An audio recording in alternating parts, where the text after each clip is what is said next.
Hello students, स्वागत है आप सभी का हमारी इस बायोलॉजी क्लास में। Today we are going to discuss about that is pollination. और पॉलिनेशन में पढ़ेंगे क्रॉस पॉलिनेशन, और क्रॉस पॉलिनेशन के अंतर्गत पढ़ेंगे क्रॉस पॉलिनेशन कौन कौन सी विधियों द्वारा होता है। राइट, चलिए देखते हैं आज मेथड ऑफ क्रॉस पॉलिनेशन यानी पर परागण की विधियां। पर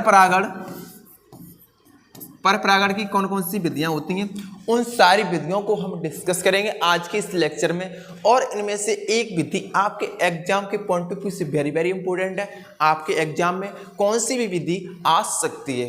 राइट, सो स्टूडेंट्स, हम एक एक कॉन्सेप्ट को समझते हुए चलेंगे और इसके कुछ अपवाद हैं, एक्सेप्शन हैं, उनको भी देखेंगे, है ना।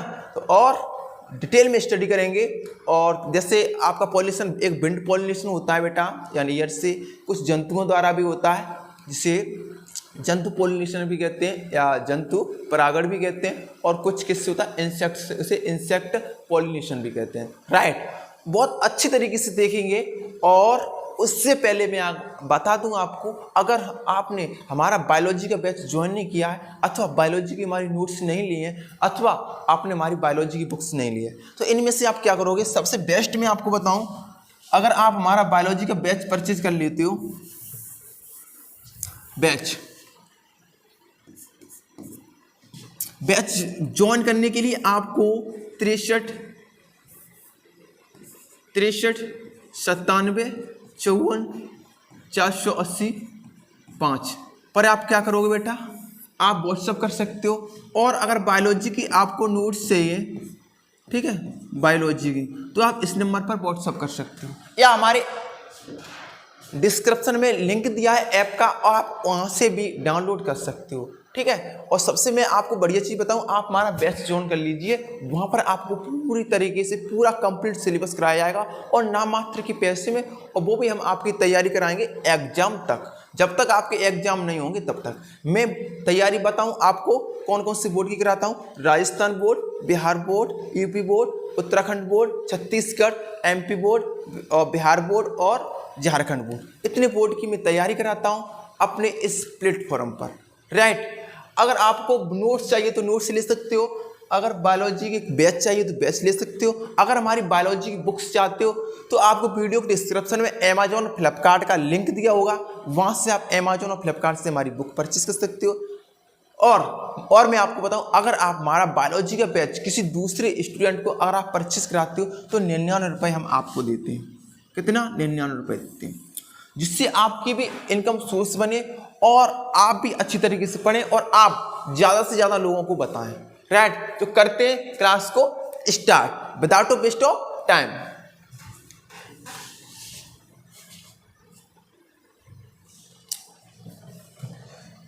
बेटा देखो, तो डिस्कस कर लें, जिन बच्चों ने बायोलॉजी का बैच नहीं ज्वाइन किया वो सबसे ज़्यादा बायोलॉजी का बैच ज्वाइन कर ले। और वो किताब चाहते तो हमारी किताब अमेजॉन, फ्लिपकार्ट या दिए गए नंबर पर कांटेक्ट करके बुक मंगा सकते हो। और जो बच्चा एग्जाम में हमारे बैच में ज्वाइन होगा और उसके अच्छे नंबर आएंगे तो उसी बुक्स हम फ्री प्रोवाइड कराएंगे। जो बच्चे हार्ड कॉपी चाहते हो तो हार्ड कॉपी के लिए भी हमें ऑर्डर कर सकते हो हमारी टीम से। हमारी पूरी व्यवस्था है, हमारी पूरा हमने फोकस अपने बायोलॉजी वाले बच्चों के लिए लगा रखा है। हमने बेटा पॉलिनेशन और क्रॉस पॉलिनेशन में अंतर पढ़ लिया था, थोड़ा और यहाँ से हम बता दें। देखो बेटा, हम थोड़ा पिछला रिवाइज करा दें आपको। देखो बेटा, एक हमारा होता है परागण। परागण को इंग्लिश में बेटा बोलते हैं पॉलिनेशन। क्या बोलते हैं? पॉलिनेशन। जिन बच्चों ने पिछली क्लास ले ली है वो इसे स्किप कर दें, ठीक है, थोड़ा सा। अब देखो, परागण दो प्रकार का होता है। कितने प्रकार का होता है? दो प्रकार का होता है। नंबर 1 सुपरागण और परपरागण। सुपरागण भी दो प्रकार का होता है, एक होता है ऑटोगामी और एक होता है जिनेटोगैमी। अब हमारा परपरागण होता है अजैविक संसाधनों द्वारा और जैविक संसाधनों द्वारा, ठीक है। तो आज हम अभी डिस्कस करने वाले अजैविक में आज हम डिस्कस करेंगे। अजैविक में हम देखेंगे जल के द्वारा और वो वायु के द्वारा और जल के द्वारा। फिर हम देखेंगे जैविक संसाधनों द्वारा, ठीक है। जैसे जैविक में कौन कौन से आते हैं? कीट परपरागण, पक्षी पर परागण और चमगादड़ पर परागण और गेंगा पर परागण, इनमें से हम पढ़ेंगे इंपोर्टेंट होंगे वो वाले, राइट।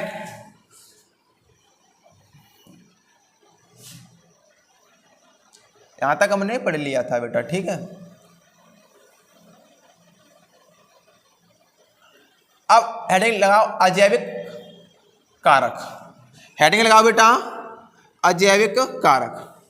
आज पूरी क्लास पीपीटी पे रहेगी और आज नोटपैड पे क्लास नहीं लेंगे बिल्कुल भी, और ना आज कोई एनिमेशन है हमारा, आज कोई एनिमेशन है नहीं है।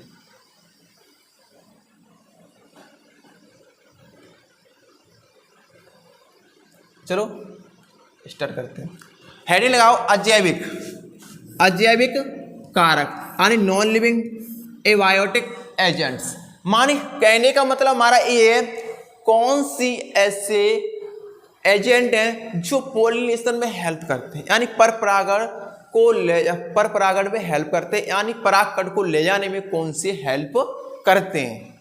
ठीक है, जब पोलिनेशन आपको पता है, जब परागकोश से परागकण स्त्री के पुष्प के स्त्री केसर भाग तक, स्त्री केसर भाग कौन सा, स्टिग्मा तक पहुंचाते हैं, उसे बोलते हैं परागण, राइट। अब देखो एजेंट कौन से एबायोटिक में आपको पता है, एयर है और वाटर है, यानी विंड है और वाटर है, जल है और हवा के द्वारा। आपने मक्का में देखा होगा, मक्का में पर परागण उड़ के जाते हैं, और इसी प्रकार से जल में हम आपको अभी आगे बताएंगे, है ना बेटा। अब देखो अजैविक में इसके अंतर्गत वायु और जल को सम्मिलित किया जाता है। क्या किया जाता है, वायु और जल को सम्मिलित किया जाता है। तो लिखो इसमें हम बोल रहे हैं, इस क्रॉस पॉलिनेशन में एबायोटिक कारक जल तथा हवा होती है। लिख लो इस प्रकार से।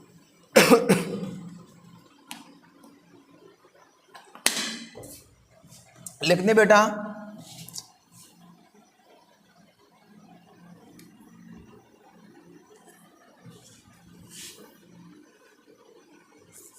देखो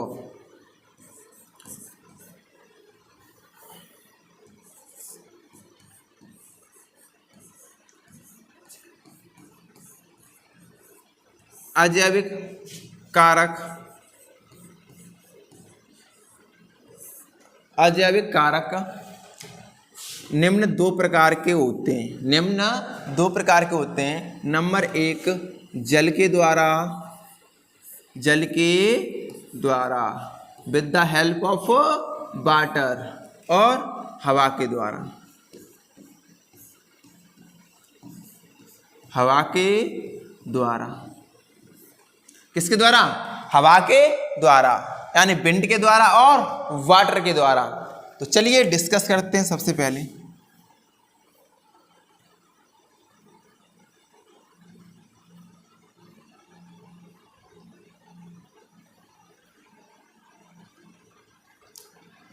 अब बेटा सबसे पहले आप हेडिंग लगाओ वायु पर परागण। क्या लगाओगे, वायु पर परागण, वायु पर परागण यानी एयर पॉलिनेशन कहते हैं इसे। क्या बोलते हैं, एयर पॉलिनेशन बोलते हैं। और इसे एक टेक्निकल शब्द जिसे हमने दिया है उसे बोलते हैं एनिमोफिली। क्या बोलते हैं, एनिमोफिली। आपके एग्जाम में एनिमोफिली के नाम से भी पूछा जा सकता है। अब वहां पर आपको एनिमोफिली अगर शब्द आ जाए तो आप समझ ही नहीं पाओगे। अगर वहां पर वो बोलेगा एग्जामिनर एनिमोफिली पर टिप्पणी लिखिए तो आप नहीं कर पाओगे। इसीलिए हम इतनी मेहनत करते हैं कि एनसीईआरटी का एक एक पॉइंट को समझते हुए हम डिस्क्राइब करते हैं, जिससे किसी भी बच्चे को किसी भी प्रकार की प्रॉब्लम नहीं होनी चाहिए। तो अब यहां पर देखिए एनिमो, एनिमो में क्या होता है, एनिमो में होता है एयर। क्या होती है, एयर अथवा विंड यानी हवा। क्या होती है, हवा। और फिली में होता है पॉलिनेशन। क्या होता है बेटा, पॉलिनेशन, पॉलिनेशन। और पॉलिनेशन माने हिंदी में बोलते हैं परागण, परागण। यानी ऐसा परागण जो हवा के द्वारा होता है उसे बाह्य पर परागण कहते हैं, उसे बाह्य परागण कहते हैं या बाह्य पर परागण कहते हैं। ऐसा पॉलिनेशन जो किसके द्वारा होता है, वो एयर के द्वारा होता है या हवा के द्वारा होता है या विंड के द्वारा होता है, उसे एयर पॉलिनेशन कहते हैं। इसे एनिमोफिली के नाम से भी जानते हैं। अगर आपसे पूछ जाए एनिमोफिली पर टिप्पणी लिखिए, कैसे लिखोगे? ऐसा पॉलिनेशन जो विंड के द्वारा होता है उसे एनिमोफिली कहते हैं। क्या बोलते हैं? एनिमोफिली कहते हैं। मैं आपसे उम्मीद करूंगा आप सभी लोग इतना लिख पाओगे। जल्दी से लिखो, ऐसा परागण जो हवा के द्वारा होता है उसे एनिमोफिली कहते हैं। लिख लो। जब परागकणों का स्थानांतरण वायु के द्वारा होता है तो इसे वायु पर परागण कहते हैं। ऐसे पुष्प जिनमें इस प्रकार का परागण होता है उन्हें बहुत अधिक संख्या में परागण निर्मित करने की आवश्यकता होती है, क्योंकि परागकण की एक पुष्प से दूसरे पुष्प तक परागमन यानी ट्रांसिट में अनेक परागकण नष्ट भी हो जाते हैं। यानी आपको अच्छी तरीके से पता है, और कहीं पर एयर पॉलिनेशन हो रहा है यानी बाह्य पर परागण हो रहा है, वहां पर क्या होगा, उन्हें प्लांट को ज्यादा से ज्यादा परागकण अथवा पॉलिनेशन को रिलीज करना पड़ेगा, क्योंकि जो परागकण जाएंगे कुछ नष्ट हो जाएंगे। कैसे जाएंगे? नष्ट हो जाएंगे। इसीलिए उन्हें ज्यादा से ज्यादा संख्या में क्या करना होगा? डिस्चार्ज करना होगा। किनको? पॉलन ग्रेन को। किन्हें? पॉलन ग्रेन को। तो मैं आपसे उम्मीद करूंगा आप इसे अच्छी तरीके से समझ पा रहे होंगे। बेटा किस प्रकार से होता है उसे समझिएगा, अच्छी तरीके से समझेंगे। इसमें एग्जाम्पल में लिख लो मक्का। क्या लिखोगे? मक्का। ये है मक्का का प्लांट। किसका? मक्का का प्लांट है। देख पा रहे होगे। सॉरी, पानी पी लो।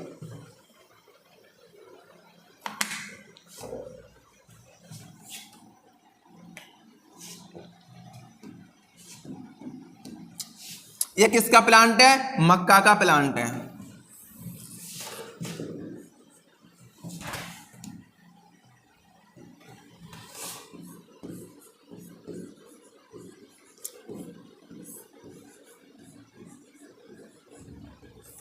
किसका बेटा?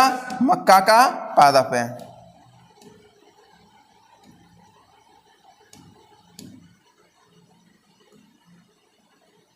इससे पेन नहीं आ रही, बढ़िया। चलो, अब आपने मक्का में देखा होगा ऊपर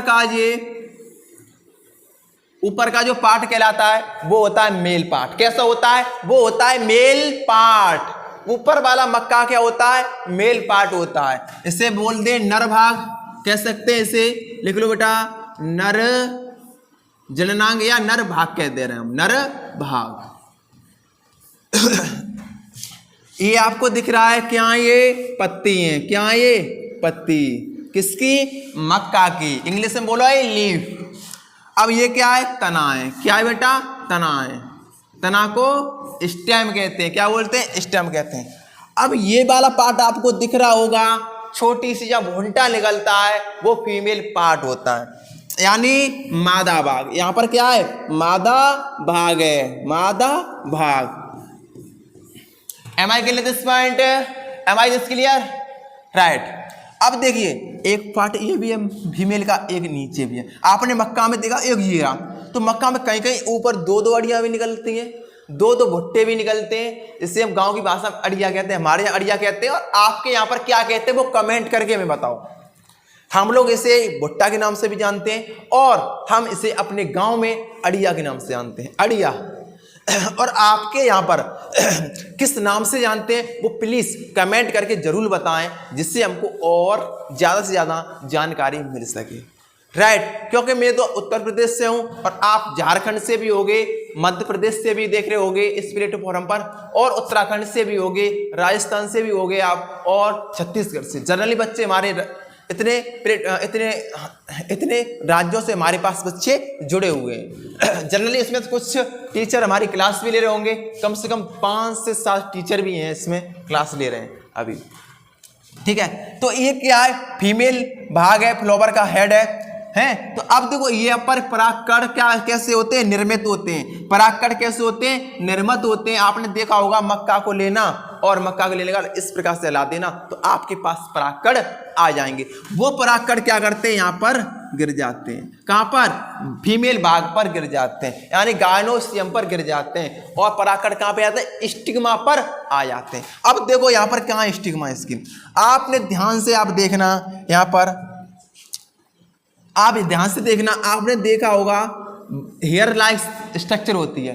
हेयर लाइक स्ट्रक्चर होती है किसमें, मक्के में। किसमें बेटा, मक्के में कैसी संरचना होती है, हेयर लाइक स्ट्रक्चर होती है। वहीं पर वही होता है स्टिग्मा, उसी के द्वारा अंतर क्या जाते हैं, पराग कट जाते हैं। तो यहाँ पर क्या हो गया, हेयर के द्वारा पॉलिनेशन हो जाता है। मैं आपसे उम्मीद करूंगा बहुत आप अच्छी तरीके से समझ पा रहे होगे। अथवा आप एक काम करना, इस चैनल पर जाना और वहां पर एक क्या करोगे आप, हम आपको प्रैक्टिकली आपको दिखाएंगे और इसकी वीडियो अभी हम आपको प्रोवाइड जल्दी से करा देंगे।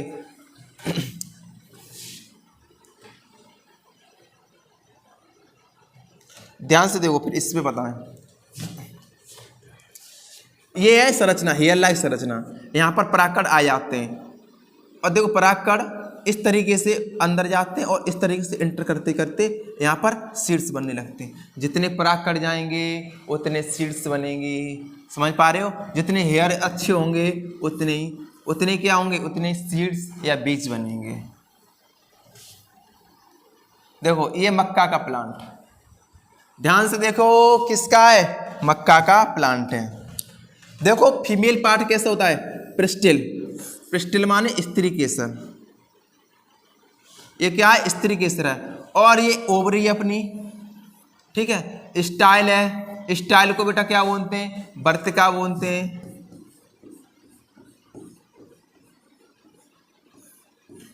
और ये क्या चीज है, वर्तिकाग्र है।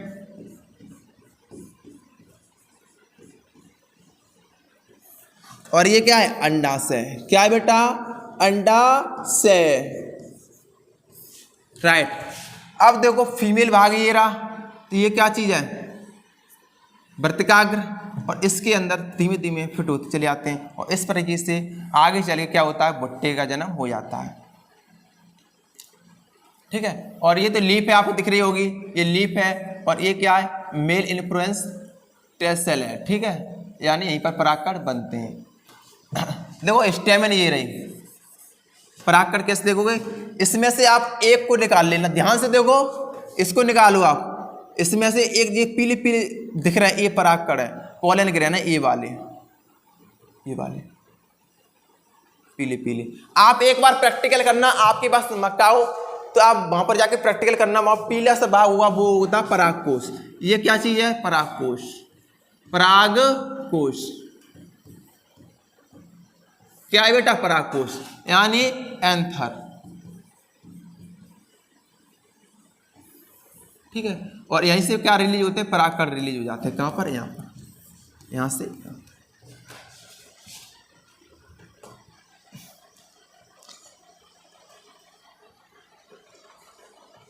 अब मक्का को जब काटोगे तो सीड्स किस प्रकार से अरेंज होते हैं, इस प्रकार से अरेंज होते हैं, देख लो थोड़ा सा, इस प्रकार के मक्का के सीड्स होते हैं। अब हमें कमेंट करके ये बताओ आप, मक्का मोनोकोटिलिडन्स है या डाइकोटिलिडन्स है, यानी एक बीजपत्री है या दो बीजपत्री है। कमेंट करके जल्दी से बताओगे आप सभी बच्चे।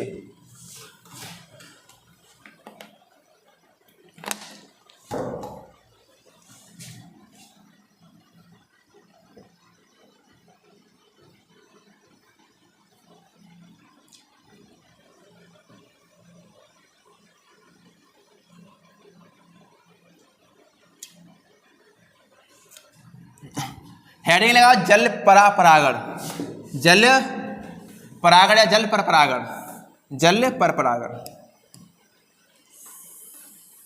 जल पर परागण या जल परागण। इसे टेक्निकल शब्द से बोलते हैं हाइड्रोफिली, हाइड्रोफिली। समझो बेटा, हाइड्रो में से होता है वाटर, हाइड्रो मीन्स क्या होता है? वाटर, और वाटर मीन्स होता है जल, और फिली मीन्स होता है पॉलिनेशन,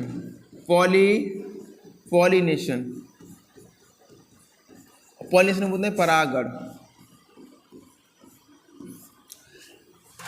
जब तो ऐसा पॉलिनेशन जो जल के द्वारा होता है उसे क्या बोलते हैं? जल परागण बोलते हैं, ठीक है।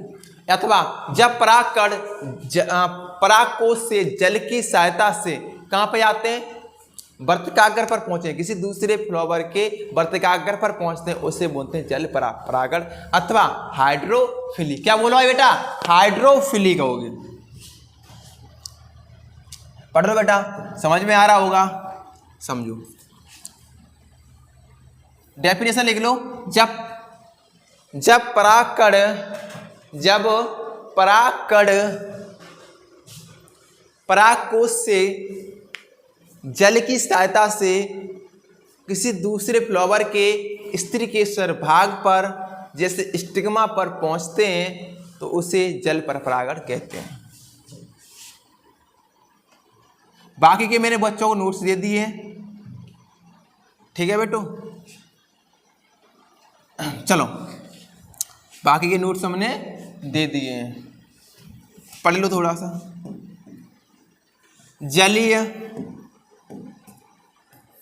जलीय पौधों में परागकणों का स्थानांतरण जल के द्वारा होता है।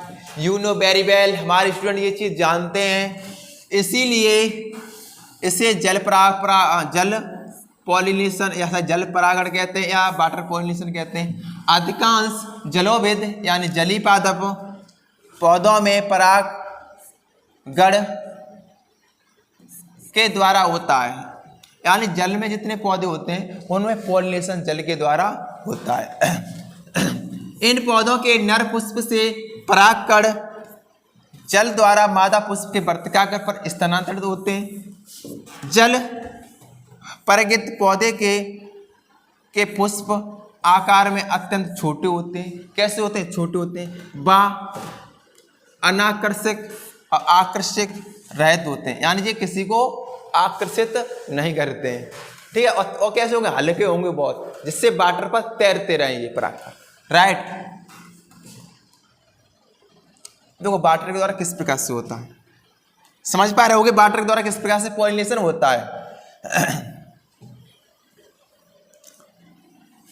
देखो मेल फ्लावर ये है, कौन सा है? नर पुष्प, और ये फीमेल पुष्प है, इरा पुष्प।